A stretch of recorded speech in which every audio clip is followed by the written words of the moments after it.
I had been crushing on Felix for 5 years, and the moment I found out he was crazy about Beatrice Mercer, the head cheerleader, I was done. I switched seats in class, stopped our lunch dates, skipped study sessions, and walked home alone. Before my mom and I moved away, I slipped the scarf I'd knitted for Felix, the one I never had the courage to give him, into the desk of the girl who sat in front of him, with a note saying, "I think you're a decent person. Here, take it." I never expected to see Felix hail again, but I did, and the scarf I had meant for some random girl was wrapped around his neck. Everything began that day at the track meet. A bomb dropped that the moment Felix scooped Beatrice up and carried her to the nurse's office. The panic on his face was caught on camera. I had been so blind. Felix had feelings for Beatrice I should have known. I'd seen him staring at her through the classroom window, his eyes shining. How had I been so foolish? Felix and Beatrice, with their perfect looks and family connections, seemed made for each other, a star quarterback and the head cheerleader. Even if Felix liked anyone, it should be Beatrice. Spending years by their side had made me forget. I was different. My mom worked for Felix's family, so I moved in their circles for a while, but I never truly belonged. Beatrice's shoes cost more than a month of my mom's salary. Felix never wore anything less than 40-figure shoes. That thought crushed me, and I shoved Felix's birthday gift deep into my locker without looking at it. My mood turned icy when people bombarded me. "I don't know anything about their stuff," a sharp voice snapped. "How do you not know?" Others added, "Don't hide it from us. We won't tell the principal." That look on his face when Beatrice fell. He totally likes her. Each question hit me like a blow as they pressed around my desk. For the first time in 2 years, I was the center of attention. But what would I say next? I hated it. My control snapped. I said, "I don't know. Are you deaf or what?" It was the first time I'd ever lost it. Everyone froze. Someone stepped back and a gap opened. That's when I saw Felix and Beatrice standing beyond the crowd. They must have just come back from the nurse's office. Side by side, they looked like a perfect couple. Every eye in the hall and classroom was on them. Felix's cold eyes locked on mine. "Come with me for a second." Ignoring all the curious and gossiping stares, he pulled me outside. He didn't care what people thought, because honestly no one would ever imagine he and I had anything going on. "Why did you let Beatrice run the 800 meter race for you?" His voice cut sharply. "I told you from the start. If you didn't want to run, don't sign up." Bailing out and making Beatrice fix your mess, almost putting her in danger. It felt like a verdict being passed down. I wanted to tell him it wasn't my choice. I'd been pranked and someone put my name on the list. I wanted to say I didn't skip the race on purpose. My mom had passed out and I was at the hospital helping her. I wanted to explain I never asked Beatrice to run. I told the coach to find someone else, but somehow it ended up being Beatrice. But the words stuck in my throat the moment I saw the ice in his eyes. Felix liked Beatrice. It didn't matter if I had an excuse or not. All that mattered was that I had indirectly hurt her. He knew I hadn't done it on purpose, but he was still furious. Furious because I hurt the one woman he was obsessed with. Explaining wouldn't make him calm down. "I'm sorry." I dropped my eyes and apologized quietly. Felix frowned. "You shouldn't be apologizing to me. You should be apologizing to Beatrice." Okay, maybe I agreed too quickly too easily. He swallowed hard. His frown deepened. His dark eyes searched mine, hesitated, then finally said, "Yeah." I didn't look back. I turned and headed to Beatrice's classroom. She wasn't in the same class as Felix and me. Usually after class, lunch, or when walking home, Beatrice would come find us and the three of us would go together. I never thought much of it before, assuming we were all good friends. Now I saw I was just a third wheel, always standing between them, an obstacle. They were probably tired of me being so clueless, but knowing that, I wasn't going to cling to them anymore. For days I avoided them at lunch on the roof. After school I stayed late, making excuses to skip walking home with them. When they invited me to the library on the weekend, I said no. Maybe my avoidance was too obvious. Felix finally noticed. One day after school, when Beatrice came to get us, I told them I had a test to study for. Felix stood in front of my desk. "Which test?" His tone was sharp. My heart skipped. "Lots of them." "How many is lots?" "You've been studying for days. Why aren't you done?" "I'm stupid. I can't study fast. It takes me a while. Why don't you ask me for help?" His questions felt like a wall closing in on me. Just as I was about to snap, Beatrice walked in and cut him off. "Felix, what the hell? You're scouting Ren." Beatrice grabbed my hand. "Skip studying today. It's Felix's birthday. Aren't you going?" Hearing that, I froze. Felix's cold eyes fixed on me, silently blaming me for forgetting. In the end, I was dragged along. Felix was wealthy, so his birthday party wasn't going to be simple. When we arrived, Felix and Beatrice were immediately surrounded by people. I slipped away into the crowd completely invisible. It was the first time I felt the gap between us so sharply. Felix and I had known each other since middle school. Beatrice joined later, in high school, but we clicked immediately. Before long, she was hanging out with Felix and me. That's when I learned Beatrice lived in Felix's gated community outside Philadelphia. They were neighbors. Even if two people meet late, if they're meant to be, they'll find their way to each other. Across the crowd, I watched Felix and Beatrice, happy and laughing. Everyone teased them about being the perfect couple. Beatrice blushed, and Felix smiled. Suddenly, I felt like I was crashing the party. I slipped out, went home, and went straight to bed. But in the middle of the night, someone started knocking on the door. Thinking it was my mom, I groggily opened it. Felix stood there, his face stormy. "Why did you leave without saying anything?" I didn't understand why he was so angry. Did it even matter if I was there or not? He looked fine in the party videos. "Where's my gift?" he asked abruptly. I remembered the gift I'd been working on for months, and then thought about Beatrice's scarf, worth more than my rent. I felt ashamed. Our gifts couldn't be more different. Hers cost hundreds. Mine was homemade and ugly. "I forgot. I didn't get you anything." His eyes turned cold. He was about to say more when footsteps echoed in the hall. I stepped back and shut the door. Felix was furious I hadn't gotten him a gift and ignored him for over a week. He probably expected me to apologize and beg like always. But this time, I didn't. I asked to switch desks in class and left his table behind, because Felix was the son of an alum, and I wasn't about to keep playing by his rules. What I didn't know was how far our silent war was about to go. His desk never changed, and because I was his best friend, my seat never moved either. I was always sitting right in front of him. Now I was trying to leave. Felix was furious. He grabbed me by the arm and dragged me to the staircase, demanding to know what my problem was. I tried to pull away, but he pushed me again. against the wall. Beatrice saw us and looked shocked. Even though nothing was happening between Felix and me, I felt like a secret lover caught in the act. That day, Beatrice asked me directly, "Do you like Felix too?" She said too, so it wasn't a secret to her. "Ren, you're my best friend. I don't want us fighting over Felix." She said it like it was casual, but her words felt strange. Or maybe I never really knew her. Before I could respond, Beatrice tripped coming down the stairs. Luckily, Felix caught her. She looked at me and said, "Ren didn't push me. We were fighting and I just lost my balance." She was trying to make it sound better, but it wasn't true. I saw the cold, disappointed look in Felix's eyes. He didn't believe me. My heart sank. I turned to leave, but Felix blocked my way. "What's wrong with you?" he demanded. She said she lost her balance. "You mad at me now? Say sorry." I said nothing. He gripped my wrist so hard it hurt. "Are you going to apologize?" His eyes were sharp, cutting through me. I wasn't going anywhere until I said those words. But did I really have anything to apologize for? After a long silence, I finally spoke. My voice heavy with pain. "Felix." He frowned. I said each word slowly. "You're a jerk." He looked stunned. I pulled my arm free and walked back to the classroom. Those were the last words I ever said to Felix. Later, my mom and I moved to a different state. On the day I left, I almost forgot my scarf at his house. I snuck back to school and slipped the scarf into the desk in front of his. I left a note. "I think you're a decent person. Here, take this." I had no idea who would sit there come the first day of school. I didn't know if anyone would even keep the scarf. I pushed my feelings for Felix into the past. I deleted his contact and got a new phone number to adjust to my new life and keep my mind busy. I worked hard all year. I never had time to dwell on what happened. 5 years passed in the blink of an eye. I'm back here now.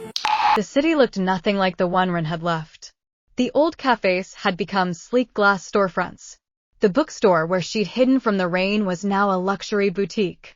Even the train station seemed smaller than she remembered. Only one thing hadn't changed. Felix Hale. She saw him before he saw her. He stepped out of a black SUV in front of Hale Technologies headquarters, wearing a charcoal suit that looked tailored just for him.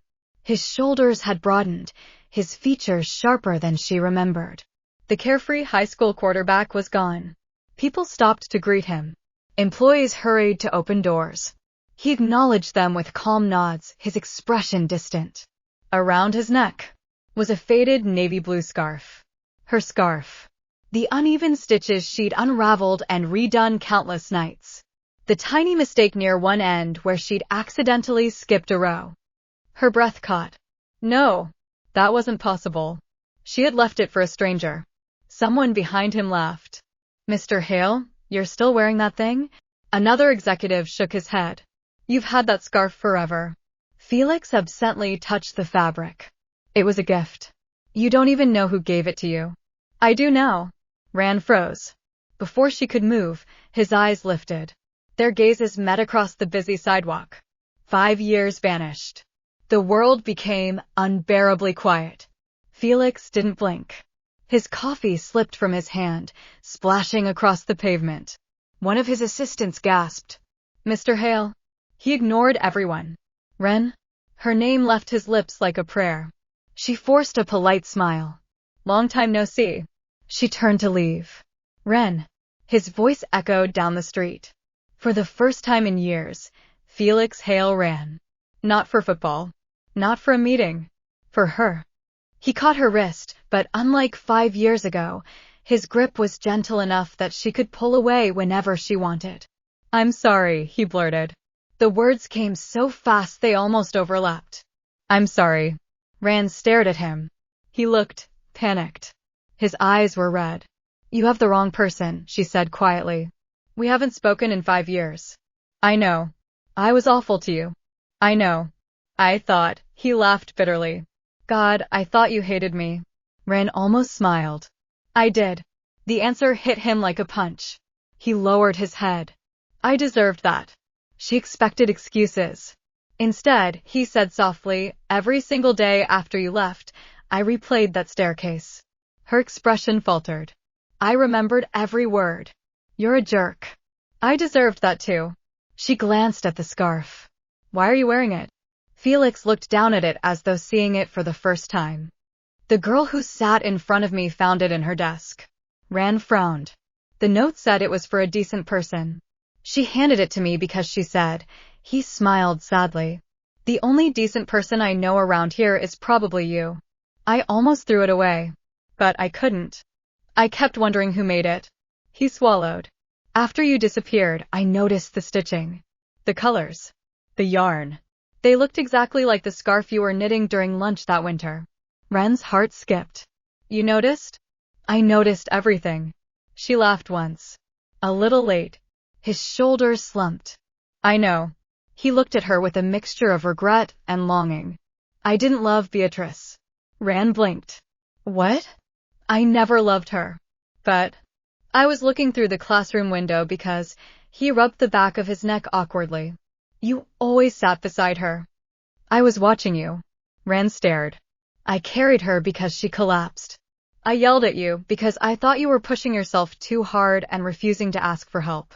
When she replaced you in the race, his voice cracked. I thought you didn't trust me enough to tell me something was wrong. Ren couldn't speak. You asked me to apologize to Beatrice. I know. I was an idiot. The biggest one alive. A familiar voice interrupted. I've been telling him that for 5 years. They both turned. Beatrice walked toward them, dressed in a sharp business suit, coffee in hand. She looked between them and rolled her eyes dramatically. Finally. Ren frowned. What do you mean? Beatrice groaned. He figured it out 6 months after you moved. Figured out what? That the person he loved was you. Felix closed his eyes in embarrassment. Beatrice continued mercilessly. He showed up at my house asking if I'd ever noticed you acting strange around him. I laughed so hard I nearly fell off my porch. He still didn't get it. So I asked him why he was asking. He said, she mimicked his younger voice. Because Ren stopped smiling at me before she left, and I can't remember the last time I made her smile. Beatrice snorted. I had to explain to this genius that girls don't spend months knitting scarves for boys they don't like. Rain slowly looked at Felix. You. He nodded. I searched for you. I went back to your old apartment. Your school. I even kept the same phone number. I hoped. His voice became barely audible. I hoped you'd call. Silence settled between them. 5 years of misunderstandings. 5 years of regret. 5 years apart because neither 16-year-old had known how to say the simplest words. I liked you, Ren whispered. I know. No, she corrected. I loved you. Felix's eyes filled with tears. So did I. And I was too stupid to realize it until you'd already gone. For the first time in years, Ren laughed a real laugh. You really were a jerk. He smiled through his tears. I still am. No, she said softly. You finally learned to apologize. And this time, when Felix reached for her hand, she didn't pull away. Felix didn't let go of her hand. Not because he was afraid she'd disappear again. Because he still couldn't believe she was real. Beatrice looked between them and sighed dramatically. Well, my work here is done. She pointed at Felix. You owe me dinner. Then at Ren. And you owe me an apology for believing everyone thought I was trying to steal your man. Ren blinked. What? Beatrice burst into laughter. You seriously believed I liked him? You two were always together. So were you. You walked home together. So did you. You lived in the same neighborhood. My parents did. She rolled her eyes. I've been dating someone since senior year. Ren stared. You? What? I kept him away from school because he hated attention. Beatrice pulled out her phone, showing a picture of herself smiling beside a handsome man with an engagement ring on her finger. We're getting married in 3 months. Ren's jaw dropped. Felix groaned. I told you she'd be shocked. She thought I was your rival.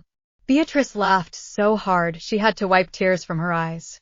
I spent all of high school trying to get you two together. Ren looked completely lost. Beatrice crossed her arms. The day I asked if you liked Felix too. Ren nodded slowly. I wasn't saying I liked him. I meant, do you like Felix too, like he likes you? Ren's mind went blank. What? You never let me finish. You answered with that deer-in-headlights face, then everything exploded on the stairs. She sighed. And after you moved away, this idiot finally admitted he'd been in love with you since sophomore year. Felix rubbed his face. I deserve every insult. Yes, Beatrice agreed cheerfully. Ren couldn't help it. She laughed. A genuine, uncontrollable laugh. The knot she'd carried in her chest for 5 years loosened all at once. You two are unbelievable. We know, they answered together. A week later, Felix insisted on taking her to dinner. No fancy restaurants, Ren warned. I still like diners. Good. So do I. He drove right past several luxury hotels before stopping at a tiny 24-hour diner they'd visited as teenagers. The owner still remembers us, Felix said. Sure enough, the elderly waitress smiled. My goodness. You finally found your girlfriend. Rin nearly choked on her water. Felix looked equally surprised. The waitress laughed. He used to come here after you moved. He'd sit in that booth every Friday, order 2 milkshakes, and never touch the second one. Rain slowly turned toward Felix. You what? His ears turned bright red. I thought. He looked down at the table. If you ever came back, I wanted your milkshake waiting. Her eyes stung. You did that for 5 years? He gave the smallest nod. I missed you. There was nothing dramatic about the confession. No grand speech. Just quiet honesty. Ren reached across the table and intertwined their fingers. I missed you too.